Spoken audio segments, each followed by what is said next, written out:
kwamba alitokea tarehe 25 au mwezi wa 12 kwa tarehe zinazotangulia, lakini alikuwepo na hata asili yake hatuwezi kuisemea sana, na kwamba anaendelea kuwepo na kudumu nyakati zote. Na mwandishi huyu wa kitabu cha Waebrania anawakumbusha neno hili. Siku za karibuni lilijitokeza neno moja linalosema yupo. Wakati wa mtu fulani yupo, wakati fulani yupo. Na neno hili lilichukuliwa likibeba tafsiri mbili. Ya kwanza ikitaka kuonyesha kwamba huyu mtu amekuwa anakubalika majira yote, vipindi vyote, awamu zote. Ndio maana awamu ile ilikuwepo, kafuata nyingine ilikuwepo, kafuata na nyingine ilikuwepo, lakini hata sasa yupo. Kwa tafsiri nyingine wanasema pengine huyu mtu ni always, kwamba kipindi cha masika utamwona, kipindi cha baridi utamwona, kipindi cha jua kali utamwona. Lakini tafsiri ya pili, neno hili limebeba maana ya kwamba ukishikamana naye utafaidi nyakati zote, ukishikamana naye utafaidi nyakati zote. Lakini huyu ni mwanadamu aliyekuwa anatajwa, ambaye tunajua hata sasa nguvu zake zimepungua, uwezo wake umepungua, lakini hakuwepo huko nyuma sana, na tutegemea kwamba hakuwepo nyakati zote kama jinsi ambavyo pengine watu waliinua hilo jina lake kiasi hicho. Biblia inatuambia habari za Yesu kwamba ni yeye yule jana, leo na hata milele. Ninaamini na ndio ukweli kwamba anataka kumaanisha mambo haya mawili, kwamba huyu anafiti vipindi vyote vya maisha, yaani vyote. Hakuna wakati anaweza kusema huyu hata kuwepo.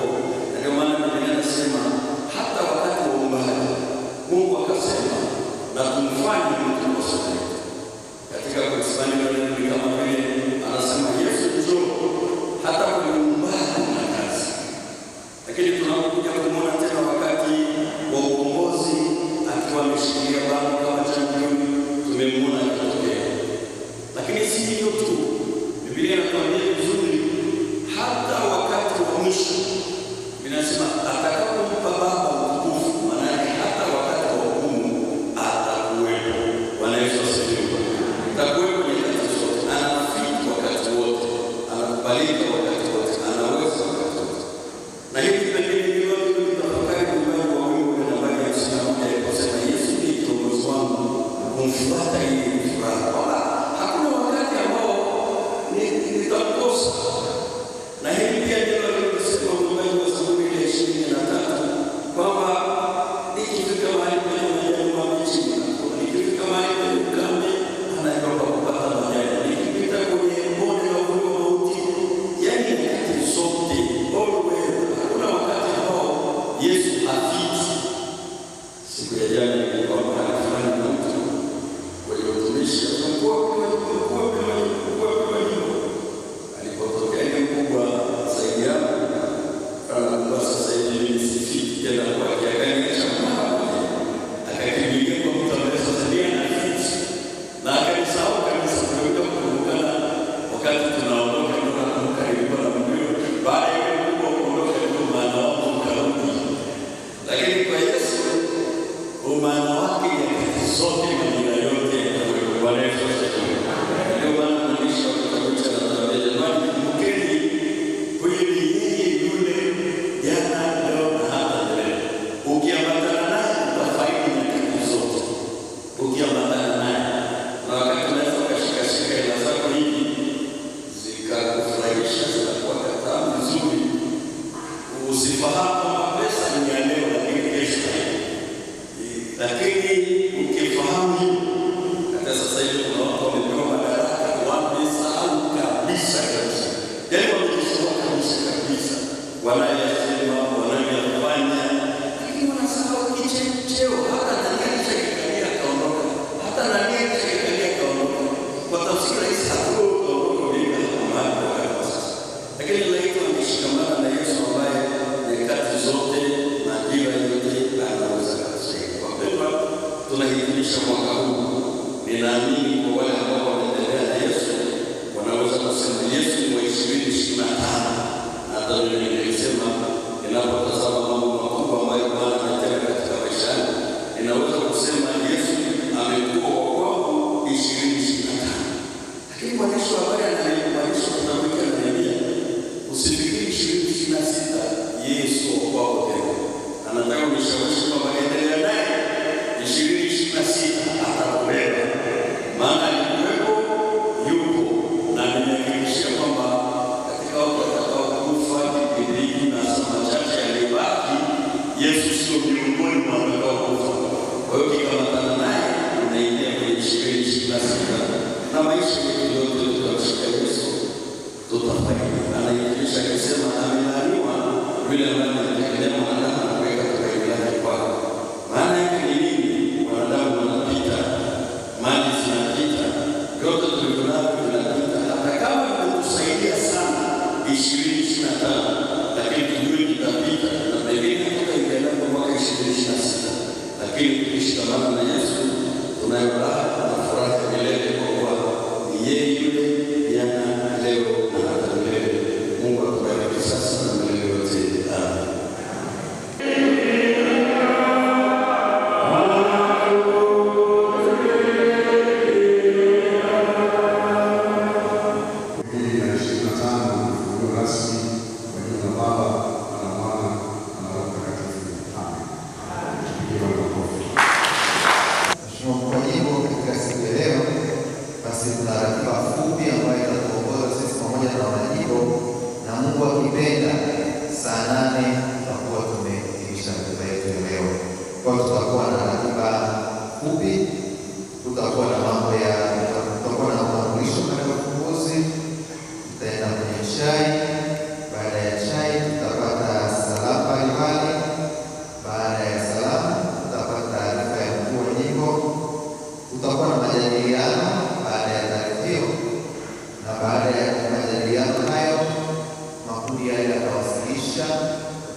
Mungu atuwezeshe tushiriki vizuri na tusaidie maslaha tutakapokuwa hapa tuendelee vema. Bwana Yesu asifiwe.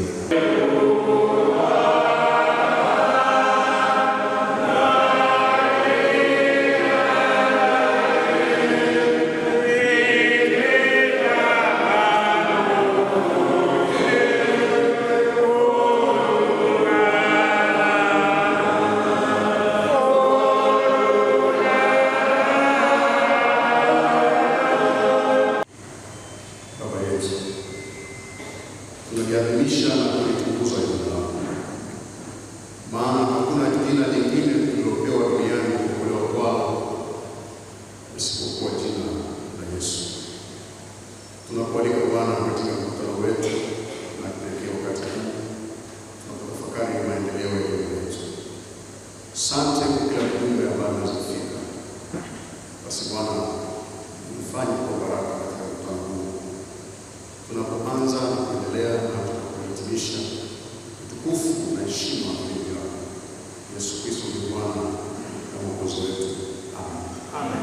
Neno la Mungu kutoka Kumbukumbu la Torati sura ya 2 mstari wa 3.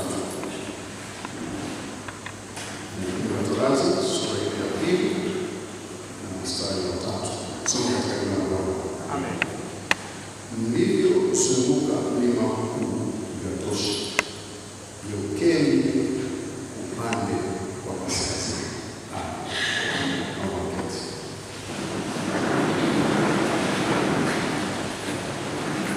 Kabla sijaendelea na hotuba yangu, ninaomba nitambulishe kwenu mwenyekiti wa fedha wa taasisi yetu ambaye pia ni mshirika wa ushirika wetu wa Kaanga, CPA Mungu. Karibu sana na Yesu. Naomba tumpokee kwa maziwa matatu. Yeye ndiye mwenyekiti wa fedha wa taasisi yetu sasa. kubwa sana kupata nafasi hiyo kuongoza katika dayosisi yetu juu ya mapato ya dayosisi yetu na uchumi wa dayosisi kwa ujumla wake, lakini pia ni mjumbe wa kamati ya fedha ya CCT. Napenda kushukuru sana, tumepata baraka ya heshima kubwa kupitia wewe. Bwana akubariki sana na kuongoza. Asante sana. Tupige makofi kwa Bwana. Mheshimiwa Msaidizi wa Askofu Mchungaji Elingaya Saria, pamoja na mama na watumishi wote, izingatiwa itifaki, wapendwa wachungaji wetu wa jimbo letu, wapendwa wanajimbo walio ndani ya jimbo letu na waliosafarini Iswa, awali ya yote ninapenda kushukuru Mungu aliyetulinda na kututunza hadi kufikia siku ya leo. Imani yetu kuwa wote mmeuona mkono wa Bwana kwa mwaka huu mzima na mmesherehekea sikukuu ya Krismasi vizuri. Jumuiya ya Mwokozi. Hata hivyo, pamoja na mafanikio makubwa tuliyopata mwaka huu, wako wenzetu ambao walilala katika mwaka huu na wako washirika katika shirika zetu, lakini wako watumishi wa Mungu. Neno la Mungu kutoka Samueli ya kwanza mstari wa 7 inasema, hata sasa Bwana anatusaidia. Tuseme wote, hata sasa Bwana anatusaidia.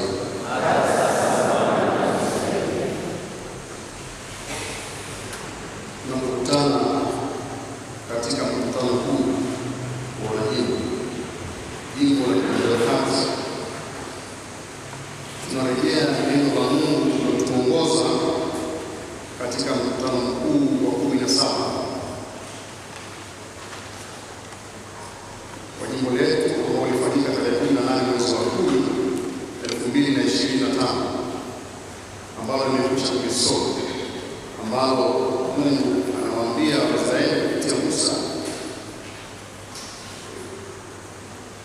mmezunguka mlima huu ya kutosha, geukeni upande wa kaskazini. Neno hili linatualika kama wanajimbo kutambua kwamba kuna wakati wa kuachana na mazoea yaliyotuzuia kupiga hatua na kwa hekima kutumia fursa alizotuwekea Mungu katika eneo letu la jimbo. Jimbo letu limebarikiwa kwa rasilimali watu kwa maana ya idadi, lakini taaluma na ujuzi wa aina mbalimbali, ardhi, ujuzi, taasisi za kikanisa na kiserikali, vyote vikituwezesha kusonga mbele kiuchumi, kiroho na maendeleo yetu. Mtaalamu wa uongozi na huru mimi kwangu ni huru, Mchungaji Dr. John C. Maxwell anasema, change is inevitable, growth is option. Kwa maana ya kwamba mabadiliko yapo na ni lazima, lakini kukua ama kuendelea kunategemea maamuzi yetu. Bwana asifiwe.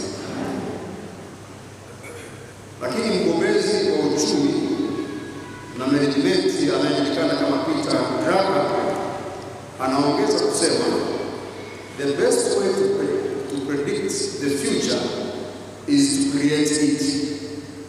Hii ni kusema kwamba njia nzuri ya kutabiri kitakachotokea ni kufanya jambo. Ndugu zangu, hii changamoto kwetu kutumia rasilimali tulizo tulizonazo sasa ili kuunda kesho iliyo bora zaidi. Maana rasilimali tulizonazo sasa ndio fursa yetu, sio fursa, sio kuwaza habari ya rasilimali zilizo kule mbele, maana tusijui, tunazijua tulizonazo sasa hivi. Kama ni professionalism tunazo sasa hivi, kama ni rasilimali za asili tunazo sasa hivi, kama ni fursa za kila aina tunazo sasa hivi, ambazo tukizitumia vizuri zitatuonesha kule mbele kutakuwaje.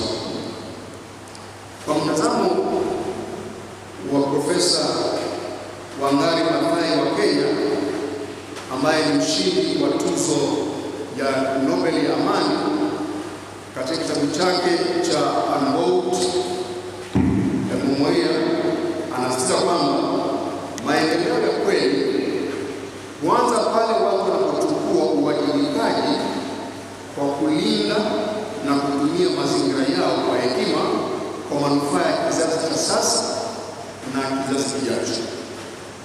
Mawazo haya yanatuhamasisha kuona ardhi na rasilimali za jimbo letu la kazi kama zawadi ya Mungu inayopaswa kutunzwa na kuendelezwa kwa uadilifu. Vile vile Dr. Mo Ibrahim wa Sudan, ambaye ni mzaliwa wa Sudan na mfanyabiashara ambaye alijenga misingi ya mafanikio yake hapa Afrika, anasisitiza umuhimu wa uongozi bora na uwajibikaji. Uongozi bora na uwajibikaji. Kupitia maandishi na hotuba zake pamoja na kazi ya Mo Ibrahim Foundation na dhana alizoandika katika machapisho yanayohusu good governance in Africa, anasisitiza kwamba maendeleo ya kiuchumi hayawezi kudumu bila uongozi wenye maadili, wenye uwazi na kuwajibika kwa watu. Ndugu zangu, kusonga mbele ama kugeukia kaskazini na kuacha kuzunguka tulikokuwa kunamaanisha kuimarisha usimamizi bora wa rasilimali tulizonazo, kukuza miradi ya uzalishaji na uwekezaji, kuhamasisha nidhamu ya kazi na uaminifu, pamoja na kuimarisha maisha ya kiroho kwa njia ya maombi, neno la Mungu na ushirika wa kweli, bila kusahau ubunifu. Maana ulimwengu wa sasa ni ulimwengu wa kisayansi na unaokwenda kwa kasi isiyo ya kawaida, ambayo ukisubiri utajikuta umeacha maili nyingi sana. Katika mkutano huu, ndugu zangu, tumeitwa tusibaki kuzunguka katika milima ya changamoto ambazo tunazo, lakini tutumie fursa ya sasa ya muda na mali na taaluma na ujuzi kama daraja la kesho iliyo bora, tukisonga mbele kwa pamoja, tukiwa na umoja, lakini tukiwa na maono na utii kwa Mungu. Na hii itatusaidia katika kustawi kwa wanajimbo, kwa maana wanajimbo moja moja, jimbo letu kwa ujumla wake na kanisa la Mungu, na hivyo kwa ajili ya utukufu wa Mungu. Bwana Yesu asifiwe. Hali ya jimbo letu, ndugu zangu, niwakumbushe kwamba kijiografia eneo kubwa la jimbo lipo eneo la vijijini, na inakadiriwa ni karibu 80% ya washirika wa jimbo wako maeneo hayo na wanajishughulisha na kilimo, na kwa kweli kilimo ambacho ni small scale. Katika jimbo letu hatuna washirika wa large scale farming, bado ni small scale, maana kilimo kidogo kidogo. Lakini kuna swala la uvuvi ambao si makini sana. Lakini kuna ufugaji, bado ufugaji small scale, na asilimia 20 tu ndio wanajishughulisha na biashara, na wengine wameajiriwa, na kati yao wamejiajiri wenyewe kwa ujasiriamali mdogo mdogo.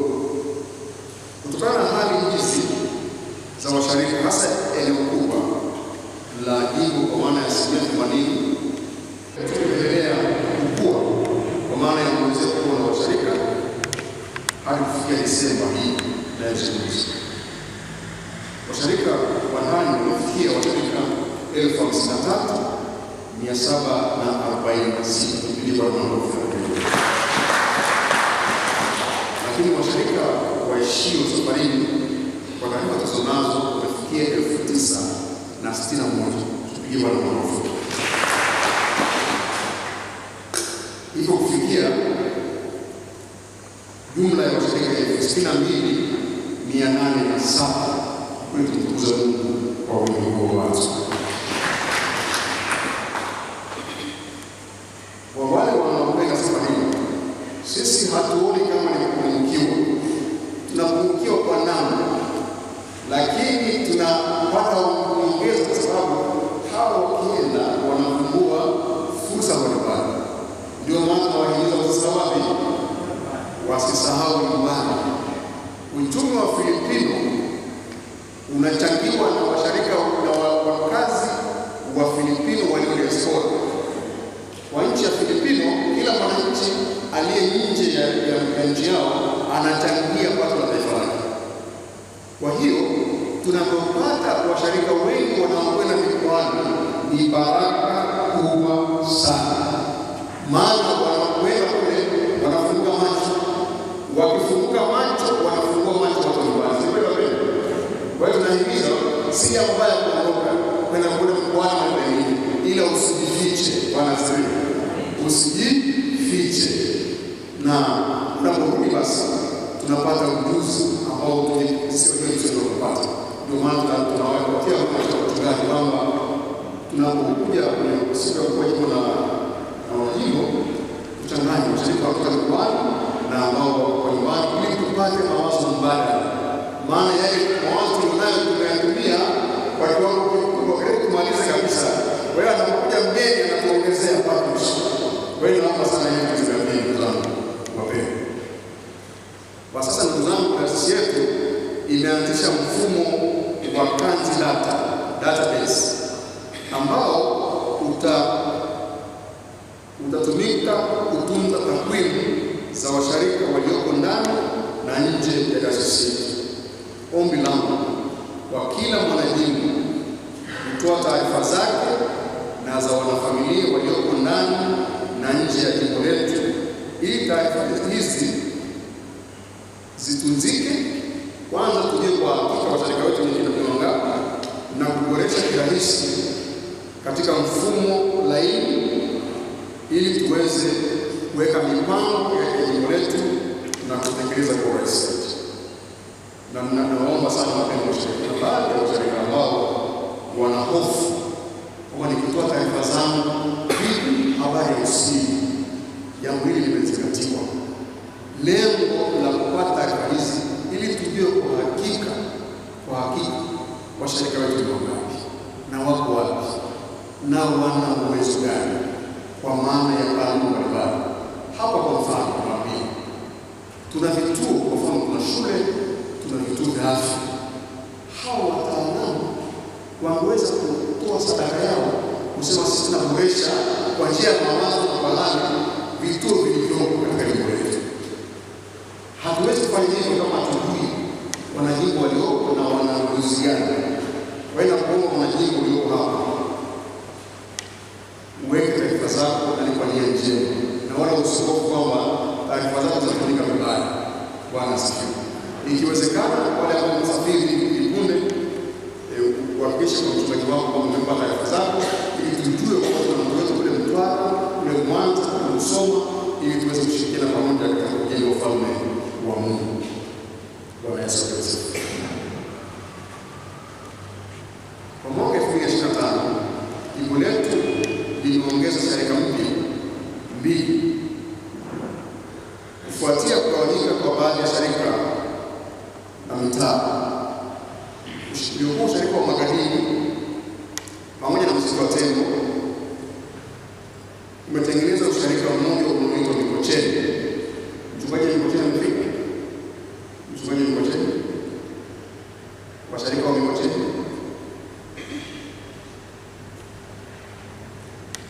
Lakini pia kugawanyika kwa usharika wa Lumiri na kuzaa usharika mpya wa Uria.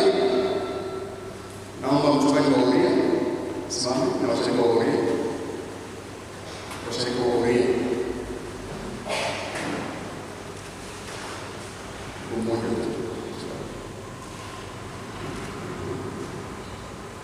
Kwa hiyo sharika zetu zimefikia sasa 41 kutoka 39 zilizozungumza kwa mwaka jana. Kwa mwaka ujao, kwa maana ya tarehe 1 mwezi wa kwanza 2026, yaani kesho, usharika wa Karanga utagawanyika pamoja na usharika wa Gungu. Na sababu hiyo usharika wa Karanga unagawanyika na kutengeneza usharika mpya unaoitwa Katanini Emmanuel, ambao ni mtaa wa Emmanuel. Sasa naomba watu kutoka Emmanuel wasema kesho wanakuwa usharika wajibu. Lakini usharika wa Gungu umegawanyika mara 2. Utakuwa na usharika wa Gungu wa zamani, lakini tutakuwa na usharika wa Shimbwe. Naomba wanaotoka Shimbwe wasimame. Asante sana. Kesho tunakuja.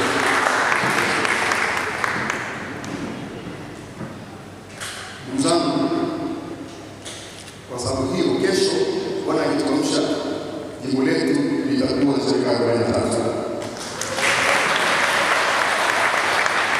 Tulipoingia kwenye uongozi katika jimbo letu, mimi na msaidizi wangu Mzee Moshi tuliweka lengo kwamba ifikapo 2027 jimbo letu liwe na sharika limezalisha sharika 10 mpya kutoka sharika 34 ambazo tumerithi kufikia sharika 44.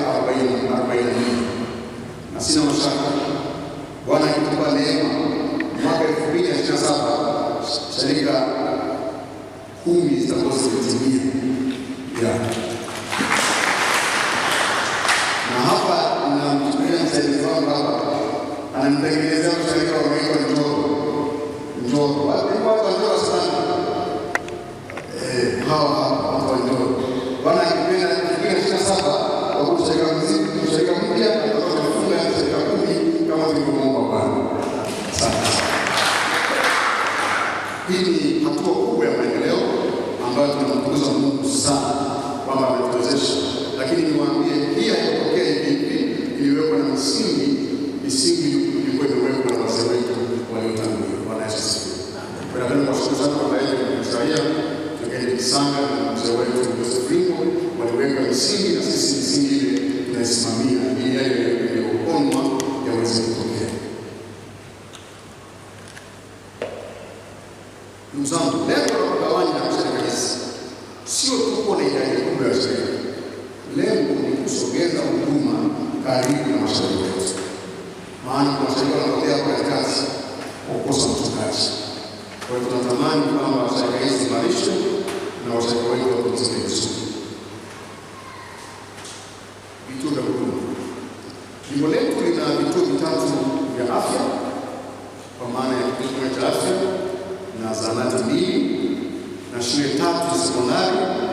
Na kwa ufupi naomba ni kuadhimisha maendeleo ya vituo hivi katika utoaji wa huduma. Kituo cha afya Kilia.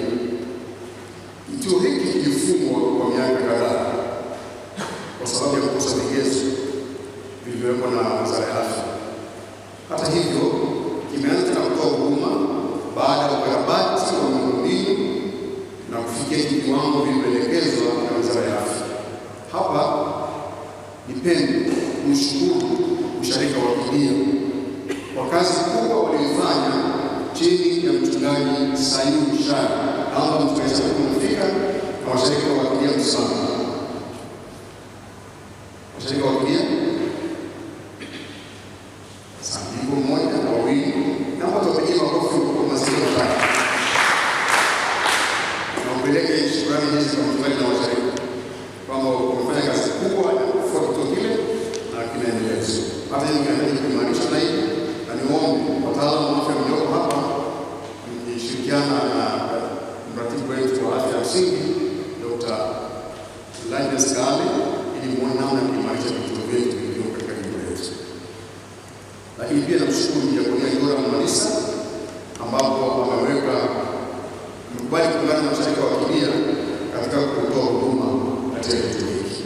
Natoa rai kwa washirika wa Kidia na majirani kutumia kituo hiki ili kiweze kujiendesha, maana kisipotumika kitarudia pale pale kilipokuwa mwanzo. Kwa hiyo naomba washirika wa Kidia mkitumie, maana ni cha kwenu na kitawasaidia.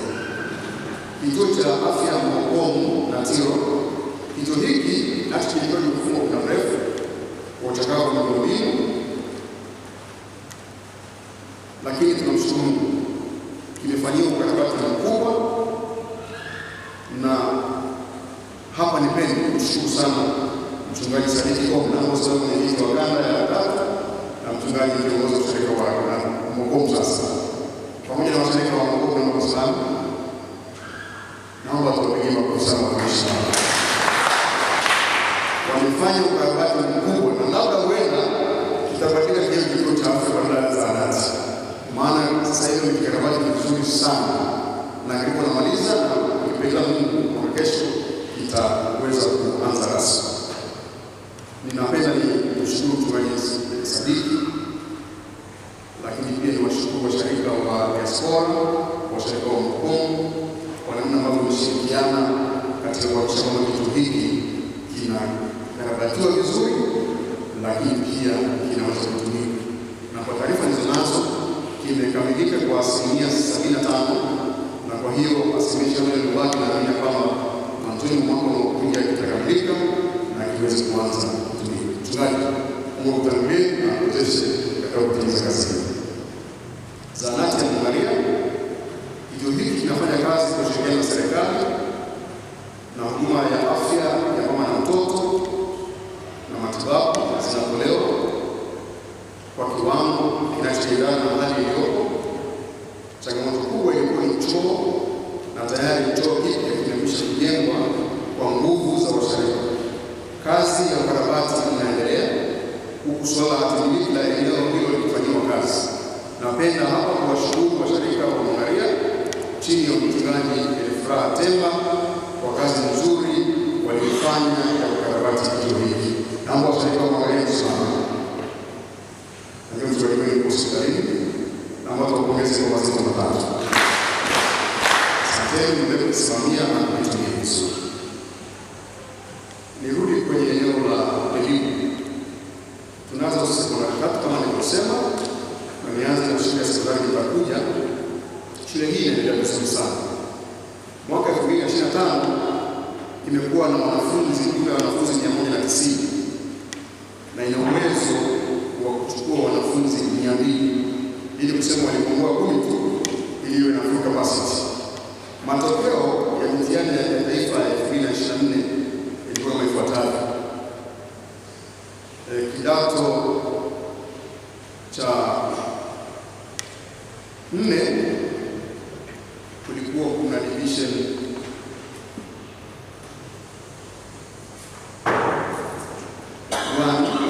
14, division 2 18, division ya 3 ni 1, hapa kwa kuna 0, na wala hapa kwa kuna daraja la 4. Hapa tuko kwa shule. Kidato cha 2 division 1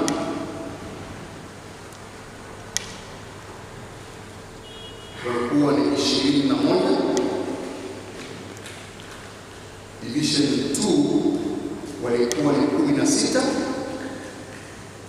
Division 3 walikuwa 9, Division 4 walikuwa 4 na hawakuwepo na daraja la 0.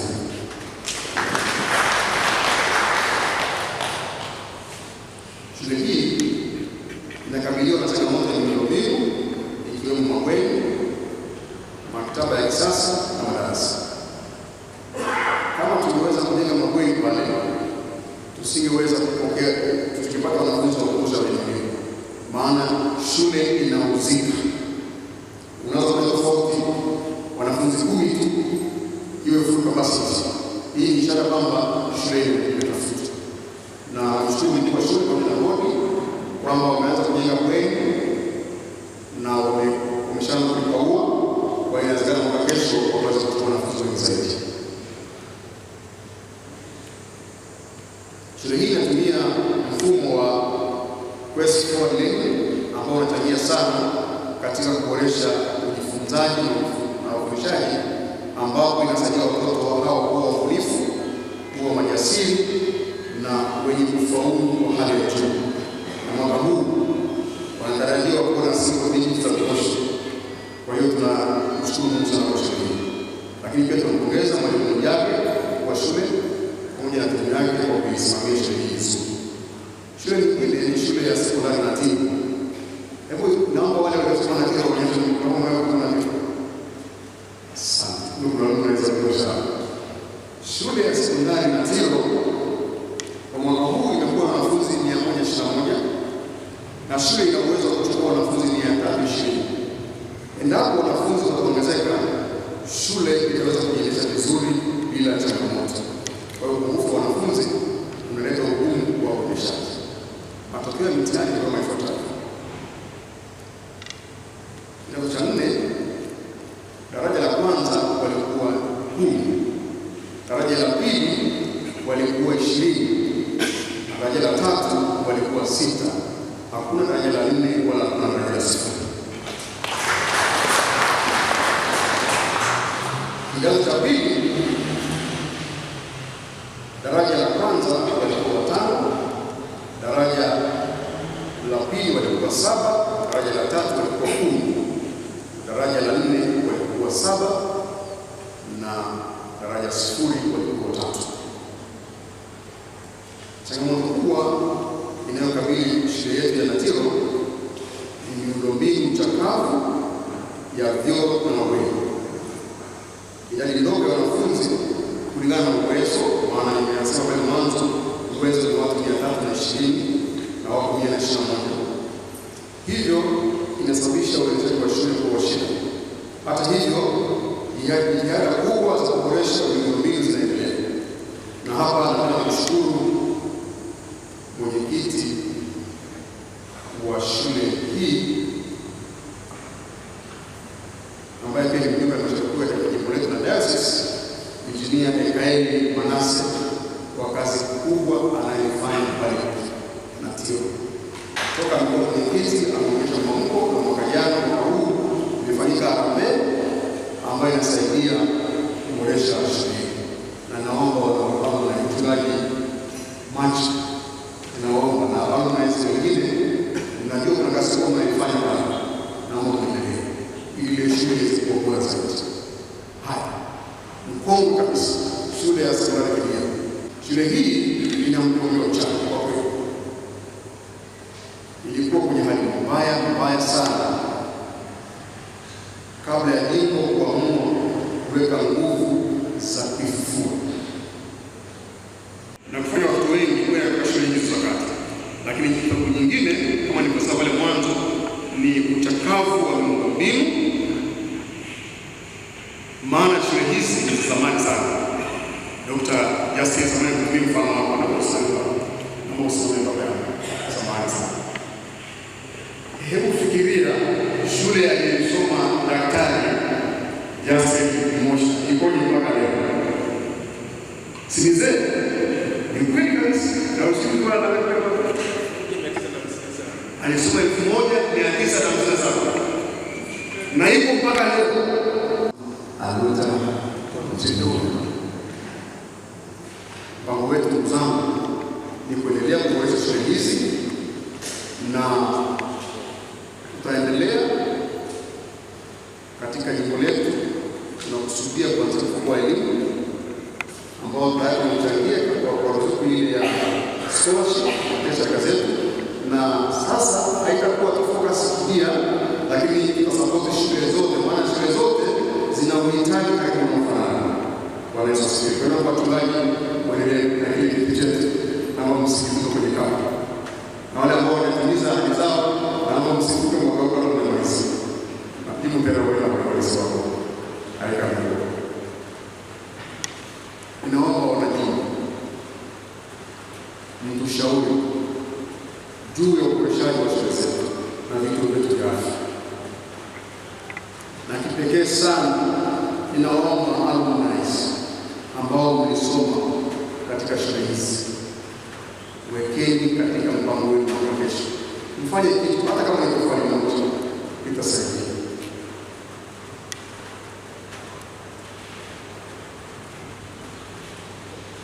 Wachungaji mnaotoka shirika hizo, ninyi ndio wetu pale. Na namshukuru kwa mchungaji Kombe pamoja na Sayuni na mchungaji wa Shekeleni kwa kuangalia shule zetu kwa karibu. Naomba tuangalie miradi Kombe. Ukumbi wetu wa Youth and Community Center kwa mwaka huu tumefanikiwa kuendeleza ujenzi kwa kufanya kazi zifuatazo: kufunga mfumo wa umeme, kuweka tarazo na nyono, kupaka dekora na rangi kama mnavyoona, kufunga milango na madirisha, kuboresha mazingira ya nje ya ukumbi. Na hapa napenda niwashukuru sana, tulikutana mwaka jana hapa na jimbo na mkalinda madirisha yote tunayoona katika ukumbi. Asanteni sana. Kazi hizo zimegharimu kiasi cha shilingi milioni 138.8. Aidha, baada ya hapo tuliofikia ili kuwezesha kuzindua ukumbi huu tarehe 18 mwezi wa 10 2025, siku ya mkutano mkuu wa 17 wa jimbo letu, tendo ambalo lilifanywa na Mheshimiwa Askofu Daktari Fredrick Oresho ambaye ni mkuu wa dayosisi ya Kaskazini.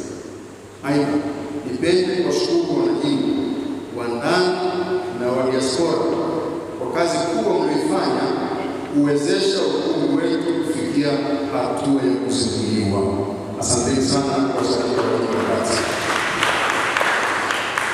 Ukumbi huu ni rasilimali muhimu sana kwa jimbo letu, ambayo itatuwezesha kutunza makusanyiko yote ya kijimbo na kutoa fursa ya kuingiza kipato kwa kukodisha kwa watu binafsi, taasisi na kwa matukio ya semina, vikao pamoja na sherehe.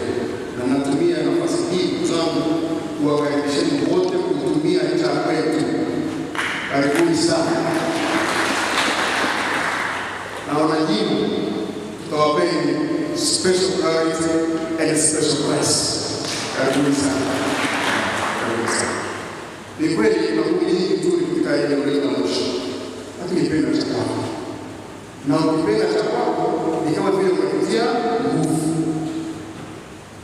Bwana Yesu asifiwe. Ukumbi wetu umekamilika kwa 80%. Hivyo bado ziko kazi za kufanya kuweza ukumbi wetu kukamilika 100%. Kazi ambazo zimebaki ni kama vile uwekaji wa samani. Hata vitu vilivyoangalia ndugu zangu hapo tumekodisha. Tunataka tuwe na kwetu na meza zetu. Na hata siku unakunywa chai, usije chai bila kusema kwenye miti. Lakini mkae mahali pazuri. Si kweli ndugu zangu? Si inawezekana. Mbona umesikia? Si inawezekana? Inawezekana kabisa. Inawezekana. Kazi zilizobaki ndugu zangu ni kama vile kuwekeza kama tunasema ufungaji wa kipaza sauti system, kufanya sound engineering. Unaweza kusikia kwa mambo sio na kuongeza kusikia mambo kwa sababu tujafanya hiyo system vizuri, lakini pia kuweka AC. Naona tuna changamoto kidogo ya joto lakini ujenzi wa jiko pamoja na store, maana mtu akikodisha hapa anatamani apate vitu, sio? Kuna jiko, kuna hali nzuri, lakini pia kuboresha mazingira ya nje. Miona yako bado hajakaa vizuri, tutaweka vizuri na kuja kwa kesho kwa mapema. Bwana asifiwe. Kazi hizi zinakusudiwa kugharimu kiasi cha fedha za Tanzania shilingi milioni 160, na mkutano mkuu wa 17 umetupa maximum miaka 2 kuhakikisha kwamba eneo hili limekamilika kabisa, na sisi tunaamini kwamba litakamilika kabisa. Ndugu zangu, kwa wanajimbo wote, tuunganishe mawazo yetu pamoja na nguvu zetu pamoja na kuweka mpango kukamilisha kazi hii ambayo imeanzwa kwa miaka mingi. Imani yangu ni kwamba kazi iliyobaki ni ndogo kabisa ukilinganisha na kazi ambayo imeshafanyika. Kwa hiyo naomba wanajimbo, kila mmoja kwa nafsi yake, nisaidie ili kazi hii ikamilike, maana wewe utakayewezesha ili ikamilike. Bwana asifiwe. Mpango uliopo ni kuendelea na kukamilisha majengo yaliyopo ya nje na jiko na hivi, na tunategemea kutumia milioni 43.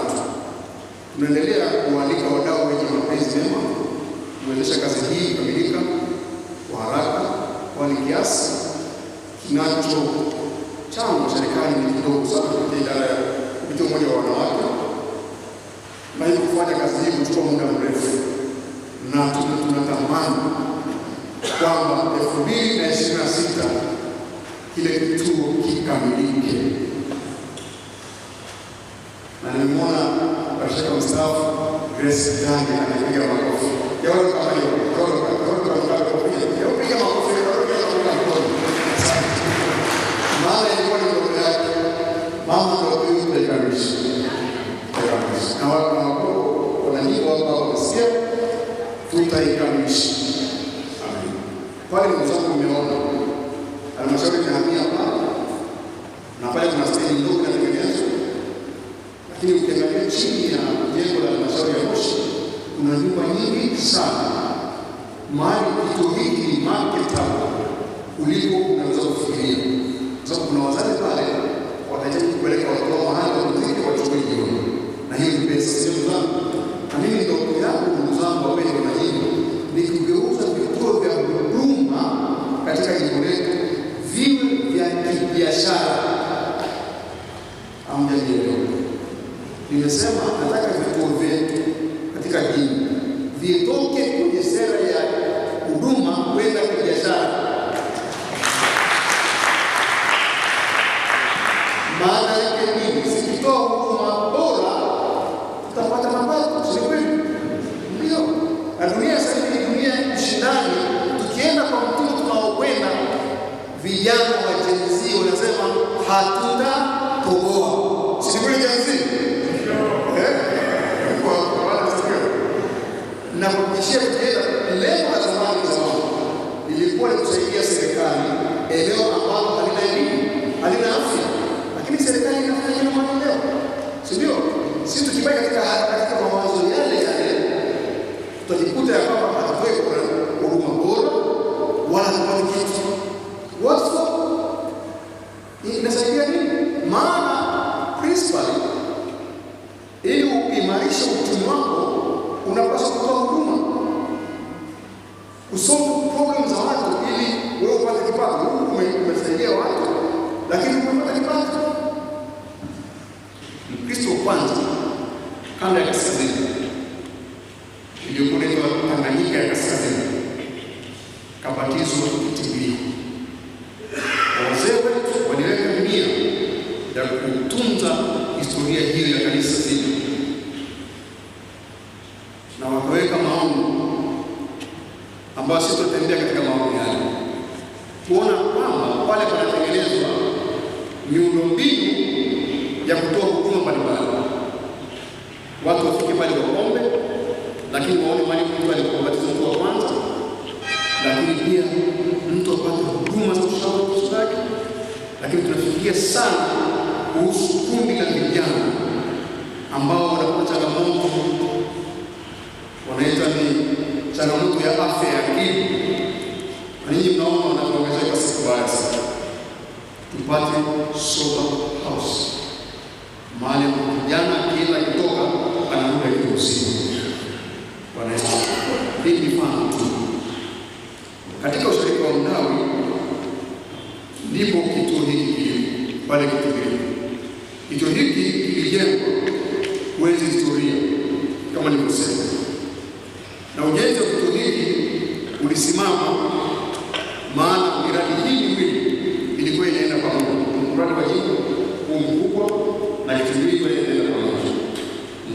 Tunafakari kuona hatuna nguvu za kutosha kwenda na miradi yote mikubwa miwili kwa pamoja, na tukiongeza ule mradi mdogo wa daycare. Kwa uamuzi ukapita kwamba tufanye mradi mmoja ukamilike, tuambie mwingine, na mimi nipitii maagizo ya mkuu. Ndio maana leo hii tuko kwenye ukumbi mzuri hapa. Kama haikuwa uamuzi ule leo hata tutakuwa tunamaliza.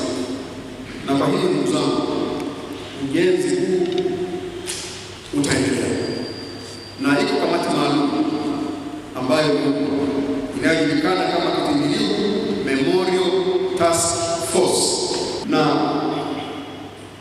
halmashauri yangu ya majenzi ikiongozwa na mkuu wa pili wa jimbo letu inafanya upembuzi yakinifu, lakini kupitia ya michoro pamoja na project proposals za siku nyingi, ili kuzikuisha na kuweza kuanza kazi hii pamoja. Kwa hiyo naomba wanajimbo kwanza muendelee kuliombea jambo hili, maana natamani wakati wangu wanalilipa kutumia kazi hii haikamiliki. Kwa hivyo ninawaomba halmashauri yetu itafanya kazi hiyo ikishirikiana na task force, na wakikamilisha kama nilivyosema tutajulishwa ili tuweze kushiriki pamoja ili kazi hii iweze kukamilika. Aidha, leo tunafurahi tukipokea mawazo yenu yatakayokuwezesha kuweka mipango thabiti ya kukamilisha miradi ya jimbo na ikiwezekana kubuni nyingine ili kuliinua jimbo letu kiuchumi na kimaendeleo. Habari kidogo cha kimoja nimeshazungumza na mkuu wa pili, lakini wa moja elimu moja gamba tena pamoja hiki ile kimoja. Baba mstaafu, sisi wa moja tuna kitu kimoja, tunapenda kimoja, lakini hatupendi sana kusema mahali. Tukiwa Dar es Salaam, tukiwa Nairobi, hatupendi sana kusema kimoja.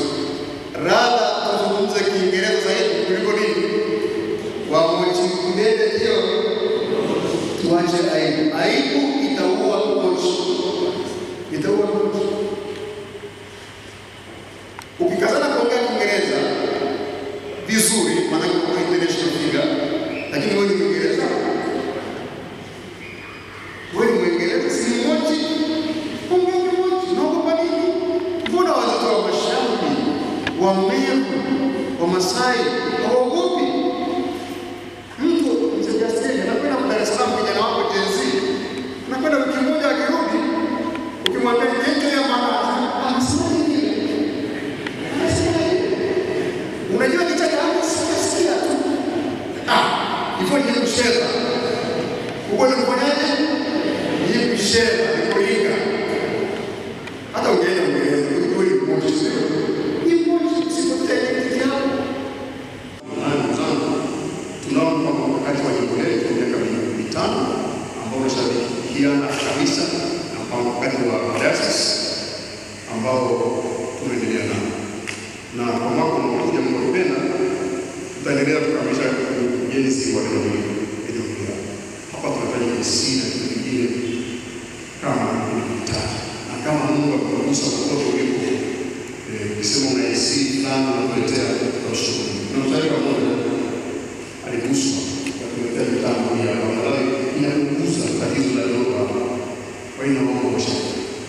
jimbo kama jimbo halina sosi kama sikuwa ni jimbo tena kwa nini. Unaona natoka jasho hapa na kutosha sababu hakuna hewa ya kutosha. Kwa hiyo naomba sana. Tunapanga kuhakikisha kwamba ukumbi huu unakuwa much more better kuliko kanisa. Lakini tutaendeleza kazi ya nyingine kama tulivyosema, lakini tutaanza upembuzi kwa pale timilifu na kukamilika kwa kazi za mara moja. Lakini tunataka tujenge uwezo wa watumishi wetu wa neno, kwa maana wachungaji, wainjilisti na wahubiri wengine, ili wazitoa huduma bora zaidi. Maana ni kweli wamesoma katika vyuo, lakini wanahitaji refresher course mara kwa mara ili watumike kwa bora zaidi. Hii tunakusudia kuongeza idadi ya washirika wapatao 6,100 mwaka mmoja. Washirika wapya watakaojiunga na kanisa la Kilutheri kwa njia ya uinjilisti wa nyumba kwa nyumba, lakini mikutano pamoja na semina katika shirika zetu. Na pengine mtashirikishwa wapendwa wa diaspora ili kusaidia kazi. Najua washirika wetu wana vipawa mbalimbali na tuwashirikishe ili kuwezesha kazi hizi ziweze kufanyika vizuri. Lakini pia tunataka kuboresha vituo vyetu vya mikutano. Tunataka vituo vyetu katika jimbo viakisi jimbo letu.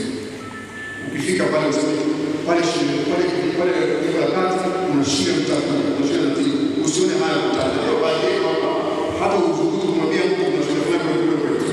Nataka ifike mahali ukiwa popote kumwambia mtu bila kwetu kuna shule bora. Ufike katika jimbo hili. Lakini tunataka kuendelea kuimarisha uhusiano na washirika waishi nje ya jimbo letu, kwa maana ni diaspora. Na naposema kuimarisha uhusiano na maana hii, pengine concept iliyoko ama wazo lililoko ni kuwatafuta washirika walioko maeneo mbalimbali kwa ajili ya support ya shirika zilizoko nyumbani. Hiyo ni item moja tu, lakini tunataka tuende deeper side. Maana ninyi bado ni watoto wetu wa nyumbani. Na hii ndio naomba wachungaji, mkipanga ziara za Dar es Salaam, za Mtwara, za Dodoma, isiwe tu ni kwenda kukusanya fedha, lakini kwenda kuwafahamu waliko, wana changamoto gani, tuweze kuwasaidia. Bwana asifiwe sana. Lakini kujua wanafanya vitu gani kule vitakavyoweza kusaidia nyumbani. Na washirika kama siku hizi ukienda Dar es Salaam kila watu wanakuja wachache. Kwa nini? Wanajua wakija wanakulewa hela. Nataka hili wazo liongee. Wazo ni kweli, baba anamtafuta mwanae. Huko wapi? Una changamoto gani? Ni kitu gani kinakusaidia kufanya vizuri zaidi? Na ni kitu gani wewe unaweza kusaidia kufanya vizuri nyumbani? Bwana Yesu asifiwe. Kuna majimbo mengine wanafanya hivi. Wanakutana mahali fulani, tena wanaongoza ibada ya lugha yao nyumbani. Hii inaamsha na kujenga uhusiano. Nijua watu wako Uingereza, wako siku hizi matokeo yake yanakuwa kama watu wanakwenda miaka mitatu tujue wako. Ndio wengine wameshakuwa wahubiri wa Injili, wengine wameshakuwa maaskofu ya makanisa mengine, hatujui. Tunahitaji kuwajua washirika wetu wote na kuwatunza kule walipo. Matumizi ya kitabu cha Timoshi mmoja kama nilivyosema, na tunamshukuru naye mtaalamu wetu Mwenyezi Paulo Mata sana akatusaidia kuhakikisha kwamba Timoshi kinatumika shirika zote za mbalimbali na siku kwa za Timoshi zimeshaanza. Leo tulikuwa na kwaya moja hapa, lakini kwa kesho kwa neema tuwe na kwaya moja ya Timoshi hapa. Bwana Yesu asifiwe. Lakini pia tutafanya kazi ya kufungua shirika mbili mpya. Hizi shirika kama nimezitaja ziko ambazo zitafunguliwa rasmi mwaka huu. Na mwisho, kuimarisha uhusiano na majimbo rafiki. Jimbo letu la uhusiano na jimbo la Ujerumani linaloitwa Marembe, lakini pia tuna uhusiano wa Leipzig kwa ajili ya shirika za Marembe. Lakini pia tuna uhusiano mpya wa jimbo la Serengeti katika Dayosisi ya Mara, ambalo tumejenga uhusiano kati ya jimbo letu na jimbo lao. Lakini hii pamoja na kutafuta marafiki wapya, maana marafiki baraka. Si kweli ndugu zangu? Mimi naomba wanadiaspora mliopo hapa, mna marafiki wengi wa kitaifa na wa kimataifa. Msisite kushirikisha dini kama kuna fursa ya urafiki mahali fulani, ili tujenge kusaidia dini yetu. Ndivyo tunafanya. Ukiona upenye mahali usikae kimya, maana urafiki unaleta faida kubwa sana. Sina muda wa kueleza uzito wake hapa, lakini wewe unajua rafiki anakusaidia. Pengine amesema hapa, pengine kuliko hata mkuu wako kuzaliwa. Wewe naomba sana mzana, tuimarishe hili. Tuimarishe uchumi wa jimbo letu kwa kubuni nyanza za mapato na kufanya uwekezaji. Na mwisho kabisa tunakusudia kuendelea kupeleka mito kwa washirika wetu ili tupate watumishi wa kutosha katika jimbo letu, wainjilisti wazuri, washirikazi wazuri, watunza hazina wazuri, lakini wachungaji wazuri katika jimbo letu. Maana lazima tufanye uwekezaji si kwa vitu, lakini tufanye uwekezaji kwa watu. Maana watu wakiwekezewa ni faida zaidi kuliko hata vitu. Maana vitu vinaweza kupotea, lakini ujuzi na maarifa hayapotea. Shukrani. Napenda kuwashukuru wanajimbo wote wa ndani na wa safari kwa jinsi mnavyoshiriki kumtumikia Mungu katika ngazi mbalimbali, jumuiya, mitaa, sharika, jimbo na taasisi zetu. Naomba mtambue kwamba mchango wenu ni mkubwa sana. Ni vile hatuna taarifa kamili, lakini tungekuwa na taarifa kamili, ninajua mchango wenu ni mkubwa sana katika maendeleo ya jimbo letu. Ninaomba muendelee kuwa baraka na barua njema kule mjini, na tena nawasihi msisahau nyumbani. Nitoe wito tena kwa washirika waishio safarini na familia zao kuendelea kuweka mpango mzuri wa kutunza sharika za nyumbani na kuwahimiza watoto walio safarini wasiwasahau wazazi wao. Msisahau wazazi wenu.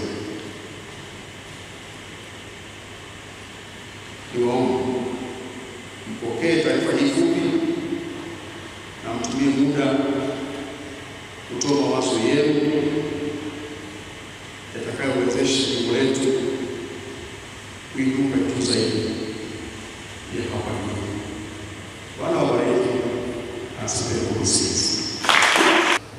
Uchumi endelevu wa jimbo.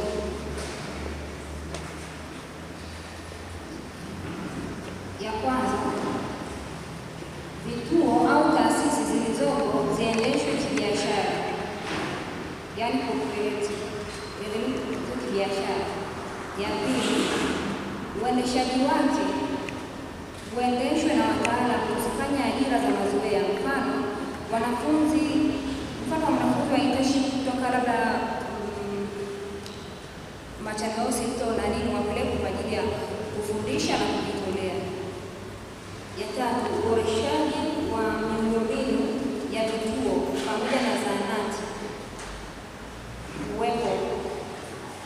Ya nne, kubadilisha mfumo wa uendeshaji wa shule pamoja na vituo vya afya kuwe na uendeshaji wa kitaalamu zaidi. Kuwekeza fedha kwenye amana. Ya tano, kuwekeza fedha kwenye amana za benki, mfano UTTs na pamoja na benki kuu. Vile tunaweza kutumia wale interns ambao wanatoka Machakos na KCMC waweka vile vituo ili waweze kusaidia uendeshaji wa vile vituo.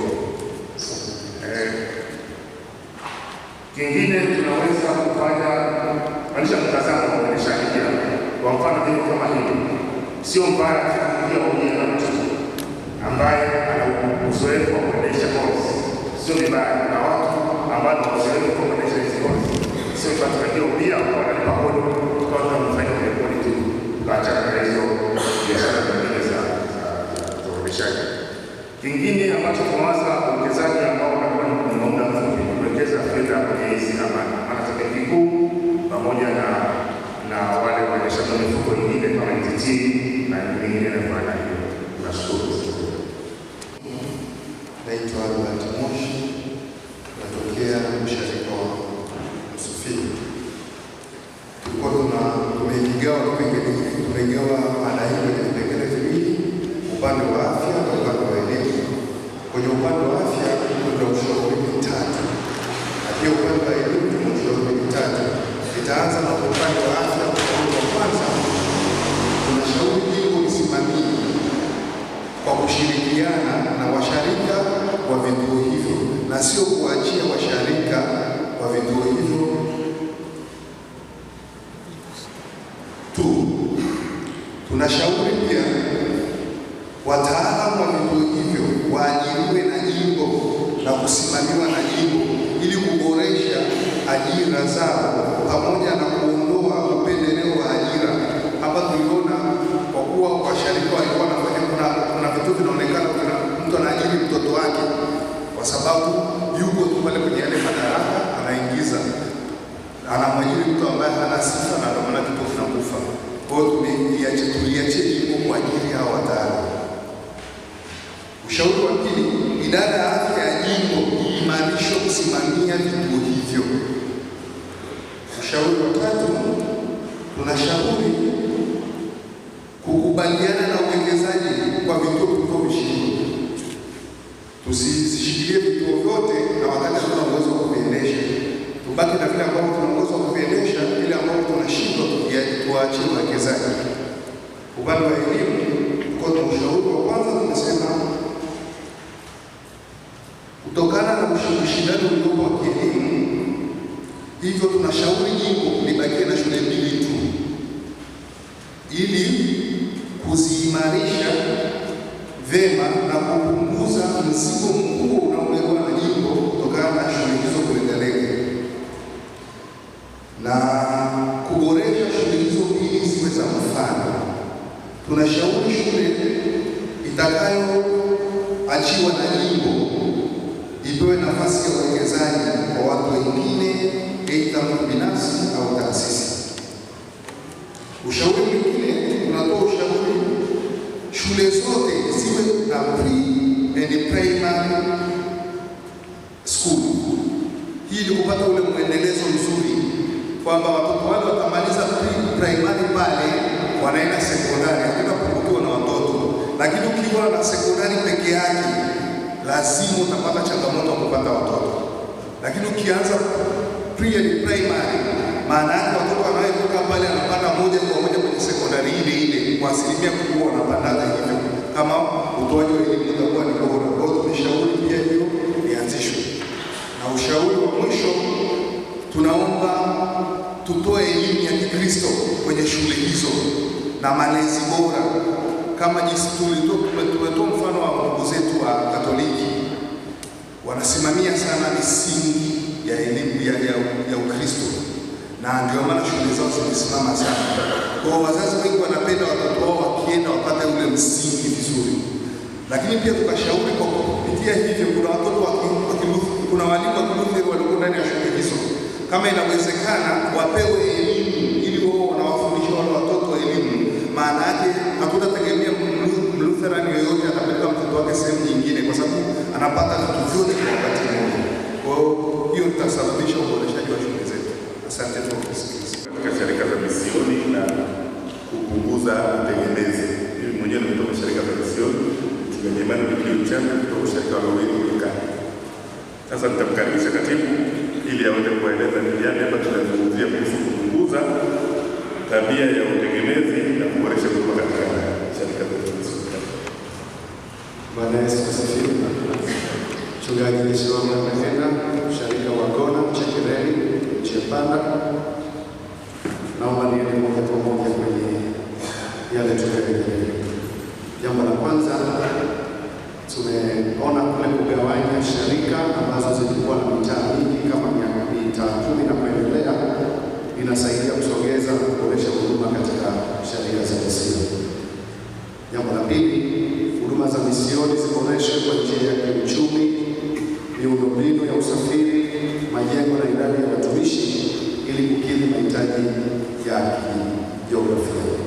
Tatu, katika kila eneo kuna uzuri na changamoto zake. Semina elekezi hasa za ujasiriamali zitolewe ili watumishi na washirika wa maeneo hayo wazitumie kujikwamua kiuchumi na kupunguza utegemezi. Fursa hizo ni pamoja na ufugaji, kilimo na cha umwagiliaji na nyinginezo. Jambo la nne, kubadilishana mila kati ya watumishi wa milimani ama mjini na wale wa tambarare ama misioni ili kubadilishana uzoefu na vipawa katika kujenga mwili wa Kristo. Na jambo la 5, elimu ya kiroho kwa washirika juu ya kumtumikia Mungu kama semina, mikutano ya kiroho, elimu ya Kikristo mashuleni, kipaimara, pia kuliandaa kanisa tangu chini kwa maana ya Sunday school pamoja na uinjilisti wa nyumba kwa nyumba. Wazo la jumla,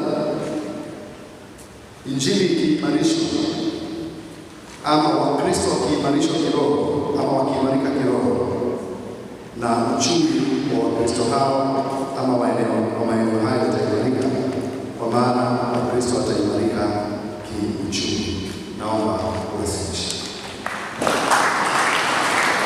Mshirika wa Karanga Soweto. Mchungaji Kinanga kutoka mshirika wa Karanga Soweto. Sisi ni kundi namba 4, tumepewa kujadili namna ya kuimarisha uchumi wa mshirika na uchumi wa mshirika, hasa sharika za imani. Jambo la kwanza, elimu itolewe ya uchumi, elimu itolewe ya uchumi, afya na ujasiriamali. Jambo la pili, kila mshirika uanzishe miradi inayotekelezeka kulingana na maeneo ya sharika zao kama vile mifugo, kilimo na kadhalika. Jambo la tatu, ndani ya sharika kuna watu wenye vipawa, hivyo watumiwe kutoa elimu ya uchumi. Jambo la 4, kamati ya uchumi jimbo iimarishwe, ikiwezekana awepo mtaalamu wa kusimamia miradi hiyo. Jambo la 5, tutumie vipawa vya washirika wa ndani waliomo kabla ya kutumia vipawa vya washirika wa nje katika miradi ya ushirika. Jambo la 5, tuangalie fursa zilizopo nje ya jimbo ziwezeshe washirika wetu. Jambo la 6, SACCOS na vikoba viimarishwe na viwe na uwazi na ukweli. Jambo la 7, taasisi zilizopo zijiendeshe kwa faida. Jambo la 8, kamati ya uchumi itoe taarifa na maendeleo jinsi inavyoendelea. Na jambo la mwisho, tutengeneze masoko ili vitu vile vinavyozalishwa visife. Naomba kuwasilisha.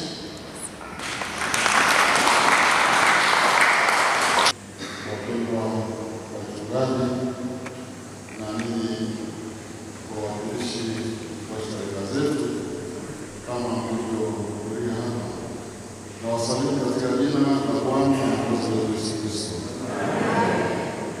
Wapendwa kwa jimbo, sisi tuseme kwa ujumla shukrani zetu za moyoni kwa jinsi ambavyo Mungu anawajalieni, na hasa wewe kiongozi wetu, kwa haya mambo makubwa ambayo tumeyasikia katika ile taarifa yako. Katika ule mkutano mkuu tulipata nafasi ya kuhudhuria, ulikuwa mkutano mkuu mzuri sana, na leo nimependa kushirikisha tena pamoja na hao wanaopasa umetuamsha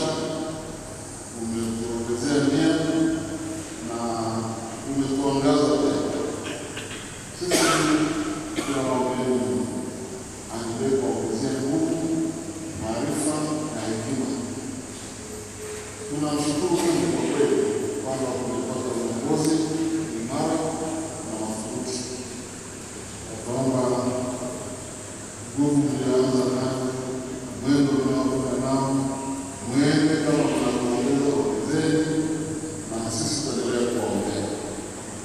Hilo la kwanza. La mwisho, mimi naomba kuwashukuru wapendwa wanajimbo mliokutana hapa.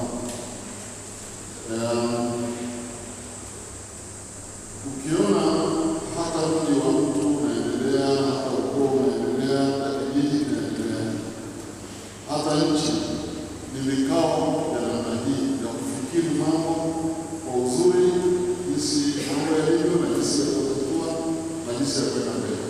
Hakuna njia nyingine. Kwa hivyo mmeingia wito huu katika siku hii ambayo pia ina majaribu mengi, tunajua kila mmoja wetu, na tumekaa hapa kwa furaha na tena kushiriki kwa kiasi kidogo kwa kazi ambayo tumeelezwa hapa. Mungu awaongezee neema na aendelee kuwabariki. Kutoa ni kama kuruhusu Mungu alete tena baraka nyingine, na tunaamini hivyo kwa pamoja. Mkabarikiwe, kaongezewe, wala wabarikiwe sana. Baba mwenyezi, katika jina la Kristo la Kristo Yesu Mwokozi, sasa tunasimama kwa kushukuru. Umetuita ulipotupa siku hii na umetuweka hapa kama tulipofika kwa baraka nyingi, kwa mambo tuliyosikia, kwa mambo tuliyoona na yale tunaweza kugusa. Asante Bwana kwa uongozi uliotupa katika jambo letu, na asante Mungu wetu kwa wale ambao umeweka katika kazi pamoja nasi. Tunakutukuza na kushukuru, tukimwinua kila mmoja mikononi mwako, tukiomba kwa ajili ya kila kinachofanya na matendo kinachotokana na mapenzi yako, kwamba Mungu utaendelea kuwabariki. Mungu wetu, ndio tukutana tena hapa mwaka unaokuja, na kwa furaha nyingi na kwa nguvu nyingi na kwa upendo mkuu. Tulinde katika mabaya yote ya mwili na roho, na tubariki hili katika jina la Yesu Kristo aliye Bwana na Mwokozi wetu. Amen. Bwana akubariki na kukulinda.